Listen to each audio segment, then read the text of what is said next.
হে WhatsApp guys, কেমন আছো সবাই? আশা করি সবাই খুব ভালো আছো। আর আজকের এই ভিডিওতে আমরা করবো কি দুটো এপিসোড একসাথে দেওয়ার চেষ্টা করব। তবে ভিডিও স্টার্ট করার পূর্বে ছোট্ট একটা কমার্শিয়াল বিজ্ঞাপন রয়েছে। তো গাইস, আমি বিজ্ঞাপনটা প্লে করে দিচ্ছি। আর আজকে যে অ্যাপটার সাথে আমরা পরিচয় হবো সেটা হচ্ছে ইন্ডিয়ার অনেক জনপ্রিয় একটা গেমিং অ্যাপ। আর তুমি অনলাইনে এই প্ল্যাটফর্মে গেম খেলে তুমি টাকা আয় করতে পারবে। মানে আমরা অনলাইনে কিন্তু পাবজি বা ফ্রি ফায়ারের মতো অনেক গেম খেলে থাকি, বাট এখানে অনলাইনে অনেক গেম রয়েছে। আর এই গেমগুলো খেলে সুবিধা হচ্ছে এটাই, তুমি এখান থেকে ছোটখাটো পকেট খরচার টাকা উঠাতে পারবে। তো যাই হোক, চলো আমরা খুবই সংক্ষেপে এই অ্যাপটা কিভাবে কাজ করে সম্পর্কে একটা বেসিক ধারণা নেই। আর পিন কমেন্টে কিন্তু এই অ্যাপটার লিঙ্ক দেওয়া রয়েছে, যেখান থেকে তুমি অ্যাকাউন্ট ক্রিয়েট করে তুমি কিন্তু গেম খেলতে পারো। আর চলো আমরা সিম্পলি এই গেমটা সম্পর্কে একটু দেখি। তো সিম্পলি যেটা করবে, তুমি এই অ্যাপটার যে ডাউনলোড লিঙ্ক রয়েছে সেখান থেকে তুমি অ্যাপটাতে প্রবেশ করলে, অ্যাকাউন্ট খুললে, আর তোমাকে এখানে তারপর এখান থেকে যখন চলে যাচ্ছিল তখন ইউশিনো এটা দেখার জন্য চলে যাচ্ছিল যে এটা কে হতে পারে, এবং সে যখন ওদের শরীর দেখে তখন বুঝতে পারে যে এটা কোনো মানুষের কাজ নয়। আর তারপর সে দৌড়িয়ে মাহিটোকে খোঁজার জন্য বাইরে যায়। আর তার কাছে মনে হতে থাকে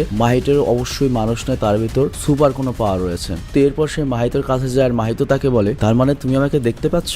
এটা তো খুবই চমৎকার। এটা আমরা কিন্তু গত এপিসোডে দেখেছিলাম। আর তখন ইউশিন মাহিটোর কাছে জিজ্ঞেস করে, তুমি এটা কিভাবে করলে? আর এমন কোনো পদ্ধতি কি আছে যেটা দিয়ে আমিও তোমার মতো এমন করতে পারবো? তো বুঝতেই পারছো, নিজেও একটা ডেমন হতে যাচ্ছে, অনেকটা ডেমন স্লেয়ারের সিস্টেমের মতোই। আর অন্যদিকে আমরা দেখি জুজুৎসু অথরিটি থেকে দুজনকে এখানে পাঠানো হয়েছে তদন্ত করার জন্য। তো এখানে একজন রয়েছে আমাদের মেন নায়ক ইউজি, আর তার সাথে রয়েছে গ্রেট ওয়ান সসার ক্যান্টো নানামি। আর তাদেরকে এই কেসটা স্টাডির জন্য পাঠানো হয়েছে। তো ক্যান্টো নানামি এখানে আসে আর বলে, যখন কোনো স্পিরিট কোন একটা ঘটনা ঘটায় তখন সে অবশ্যই তার কোনো কার্স টেকনিক ব্যবহার করে। আর প্রত্যেকটা কার্স টেকনিক ব্যবহার করলে তার পেছনে কোনো না কোনো চিহ্ন থেকেই যায়, আর সেই চিহ্নটাই সামনের বডি থেকে স্পষ্ট দেখা যাচ্ছে। আর তখন নানামি ইউজিকে বলে, তুমি যদি একটু মনোযোগ দাও তাহলে তুমিও দেখতে পারবে। তো এখানে ইউজি কিছুটা মনোযোগ দেয়, আর ফোকাস করার পরে সে দেখতে পায় যে এখানে ওই কার স্পিরিটের পায়ের চিহ্ন রয়েছে। তো এটা যখন সে নানামিকে বলে, নানামি বলে, তুমি অনেক বড় একটা কাজ করে ফেলোনি, এটা নর্মাল ব্যাপার, এখন চলো এখান থেকে। তো ইউজি অনেক এক্সাইটেড হয়ে যায় আর বলে, ঠিক আছে, আজকে আমরা ওদের ব্যান্ড বাজিয়ে দেবো এবং আমরা আমাদের সর্বোচ্চ বেস্ট দেবো। তখন নানামি বলে, বেস্ট দেওয়ার দরকার নেই, তুমি শুধুমাত্র নিজের নর্মাল এফোর্ট দাও, তাতেই কাজ হয়ে যাবে। তো এটা শুনে ইউজির একটু খারাপ লাগে, আর সে বলে, এই লোকটা যেন কেমন কেমন, এর সাথে কাজ করলে কি আমি সহ্য করতে পারবো? আর এরপর আমাদের আগের দৃশ্য দেখানো হয় যে কিভাবে ইউজি আর নানামি একসাথে হলো। তো অ্যাকচুয়ালি গোজো ইউজিকে এটা বলেছিল যে তোমার ট্রেনিং এর জন্য আমি তোমাকে মিশনে পাঠাবো, কিন্তু আমি তো সাথে যেতে পারবো না, কিন্তু এই কারণে আমার খুব ভালো একটা বন্ধু তোমার সাথে যাবে, আর তার নাম হচ্ছে নানামি। তবে সে একজন স্যালারিম্যান সসার, এর মানে হচ্ছে সে আমাদের মতো ফুল টাইম সসার নয়, সে এখানে সসারের কাজও করে আবার পাশাপাশি একটা চাকরিও করে। আর তখন নানামি বলেছিল যে জেজুৎসু সসার হওয়ার পরে তার কাছে মনে হয়েছে এটা খুবই অযথা একটা কাজ, কোনো ইন্টারেস্টই নেই তার এসবের মধ্যে। আর এই জন্য আমি চাকরি করা শুরু করি, কিন্তু যখন আমি চাকরি করা শুরু করি তখন আমি বুঝতে পারলাম যে চাকরি আরো বিরক্তিকর একটা কাজ। তো এর জন্য আমি ভাবি তাহলে জুজুৎসু সসার হওয়াই ভালো। তো এ কারণে আমি দুটোই করি, যাতে অল্প অল্প বিরক্ত হই। তো যাই হোক, এখানে আমরা জানতে পারি নানামি গোজোর উপর পুরো ট্রাস্ট করে, কিন্তু গোজোকে মোটেও সম্মান করে না, কারণ গোজো সবসময় রুলস এন্ড রেগুলেশন ভাঙে। আর হ্যাঁ, ইউজিকে তো সে কোনোভাবে একজন প্রপার সসার মনেই করে না, এবং এটাও বিশ্বাস করে না যে ও জীবনে সসার হতে পারবে। আর সে মনে করে ও শকুনের আঙ্গুল খেয়েছে,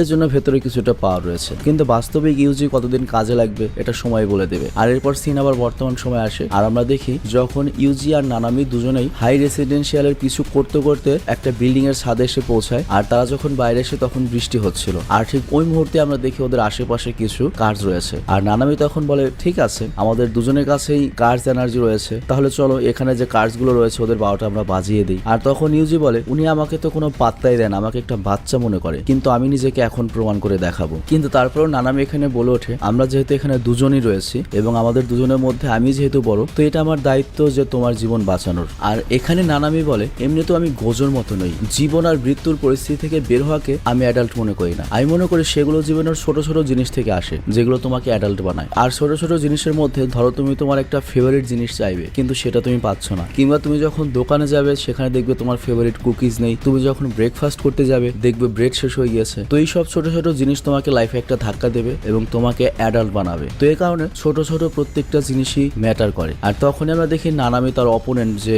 কার্ডসটা রয়েছে সেটার 12টা বাজিয়ে দেয়। আর এখানে নানামি যখন ফাইট করছিল সে বলতে থাকে যে আমি কিভাবে আমার কার্ডস টেকনিকটা ব্যবহার করি। যখন আমার সামনে অপোনেন্ট থাকে আমি তখন তার উপর একটা লাইন টাইপ করি, আর সেই লাইনের হিসেবে আমি দেখতে পাই যে অপোনেন্টের কোন জায়গাটা উইক পয়েন্ট রয়েছে, কোথায় ওকে আঘাত করতে হবে। তো ইউজিকে তো এগুলো বলছে, কিন্তু ইউজিও তো তার অপোনেন্টের সাথে লড়ছে, এই কারণে সে করছে কি প্রপারলি নানামের কথাগুলো শুনতে শুনতে পারছে না। আর সে বলে আমি দুইটা জিনিস একসাথে কিভাবে করতে পারবো, আর তাছাড়া আপনার এসব ট্রিক্স মনে হয় না শত্রুদের সামনে বলা ঠিক হচ্ছে। তখন নানামি বলে দেখো মাঝে মাঝে শত্রুদের সামনে আমাদের ট্রিক্স গুলো বলা উচিত, আর এতে আমাদেরই লাভ হয়, কারণ শত্রুরা তখন তোমার শক্তি সম্পর্কে আইডিয়া পায় আর তখন ওদের ভেতরে একটা ভয়ের তৈরি হয় যেটা ওদের সামনে আমাদের অ্যাবিলিটি বাড়িয়ে দেয়। আর আরেকবার খেয়াল করো, দেখো আমি কিভাবে ওদের সাথে ফাইট করছি। তো দেখো এই যে আমার সামনে অপোনেন্ট আসছে, আমি একটা লাইন করলাম আর ওর উইক পয়েন্ট আমি জেনে গেলাম এবং এক পলকে আমার তরলের একটা আঘাত দিয়ে ওকে শেষ করে দিলাম। তো এখানে নানামিতে দুইটা অপোনেন্ট শেষ করে দেয়। এখন শুধুমাত্র ইজির সামনের কার্ডসটা বেঁচে রয়েছে। আর এখন নানামি বলে আচ্ছা ঠিক আছে, তোমার কিছু শুনতে হবে না, তুমি যেভাবে পারো ওভাবে ওকে শেষ করে দাও। মনে করো তুমি ট্রেনিং করছো আর আমি তোমার ট্রেনিং এর ফলাফল দেখার জন্য প্রস্তুত আছি। আর তখনই ইউজি করে কি তার কার্ডস এনার্জির উপর ফোকাস করে। আর ঠিক ওই মুহূর্তে আমাদের ট্রেনিং এর সিন আবার দেখানো হয়, যেখানে গোজে ইউজিকে বলেছিল তোমার কার্ডস এনার্জিতে কিছুটা সময় লাগবে, যে তার মানে এই না যে তুমি এখন একেবারে দুর্বল, তুমি যে অ্যাটাকটা করবে সেটা শত্রুর উপর অবশ্যই প্রভাব পড়বে। তো ইউজি তখন তার অপোনেন্টকে একটা ঘুষি মারে। তো এটাতে প্রথম ইম্প্যাক্ট ছিল, কিন্তু কিছুক্ষণ পরেই তোমার কার্ডস এনার্জি হিট করে দ্বিতীয় ইম্প্যাক্টের মতো হিটটা করবে,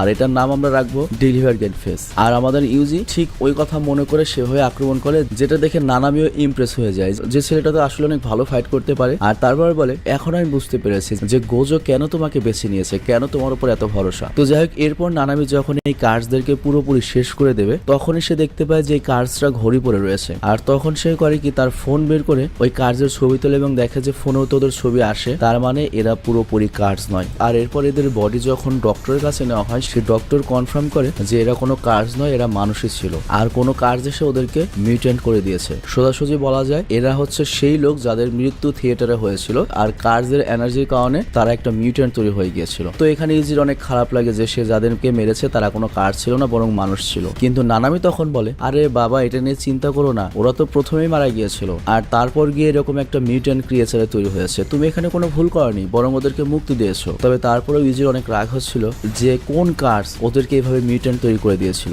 যে এরকম নিষ্পাপ তিনজনের প্রাণ নিয়েছে। তো এটা ভেবে ইউজি খুব রেগে যায় এবং ওই কার্ডসকে উচিত শিক্ষা দেবে ভাবে। তো নানামি যখন ইউজির এসব ফিলিংস দেখে, সে ইউজির প্রতি আরো ভালো কিছু অনুভব করে এবং সারপ্রাইজড হয়ে যায় যে ইউজির মন মানসিকতা কত জেনুইন, ও সত্যি সত্যি মানুষদের কত হেল্প করতে চায়। তো এখানে নানামি তাকে চিয়ার আপ করার চেষ্টা করে আর বলে তুমি একবার বলেছিলে না আমাদের সবটুকু শক্তি ব্যবহার করতে হবে, সেটাই করবো, আমরা পুরো শক্তি ব্যবহার করবো ওদের বিরুদ্ধে। কিন্তু তোমাদের মনে আছে তখন কিন্তু নানামি বলেছিল যতটুকু নর্মাল ততটুকুই করো। তো যাই হোক, নানামি কিন্তু এখানে ইউজিকে মোটামুটি পছন্দ করে ফেলেছে। আর এরপর নানামি বলে দেখো আমাদের টার্গেট কিন্তু অনেক বেশি ইন্টেলিজেন্ট এবং তারা ইচ্ছে করে এই জিনিসগুলো করে আমাদেরকে ফাঁদে আটকানোর জন্য। তো এই জন্য এই কার্ডসকে খুঁজতে গেলে আমাদের অনেক দায়িত্ব পালন করে খুঁজতে হবে, অনেক বুদ্ধির সহিত। আর অন্যদিকে আমরা দেখি মাহিটো ইউশুনেকে তার হাইড আউটে নিয়ে গিয়েছে এবং তাকে শেখায় যে কিভাবে কার্ডস গুলো মানুষদের ভয় থেকে জন্ম নেয়, আর যত তার সম্পর্কে ভয় বাড়বে ওই কার্ডসটা তত বেশি শক্তিশালী হবে। আর এটা খুবই কমন একটা লজিক, মানে অনেক সিনেমাতে এরকম আমরা দেখেছি। আর তোমাদের হয়তো মনে আছে চেইনসো ম্যান বা ডেভিল পার্ট টাইমে কিন্তু আমরা এরকম একটা থিওরি দেখেছিলাম যে মানুষের ভয় থেকে ডেভিলরা শক্তি পায়। তো যাই হোক, মানুষ যখন কোনো সুনামি বা ন্যাচারাল ডিজাস্টার বা যে কোনো সময় যদি মানুষ ভয় পায়, সেই ভয় আর ঘৃণাগুলোই মূলত এইসব ডেভিলদেরকে শক্তি করে। আর মাহিটোর জন্ম মানুষের ঘৃণার ভয় থেকে হয়েছে। তো আর পরের দিন আমরা দেখি নানামি ইউচিকে বলে সে তার টার্গেটের হাইড আউট খুঁজে পেয়েছে, মানে মাহিটো যে ডেমনটা রয়েছে ওর হাইড আউট নানামি খুঁজে পেয়েছে। আর এর সাথে সিসি ক্যামেরাতে সে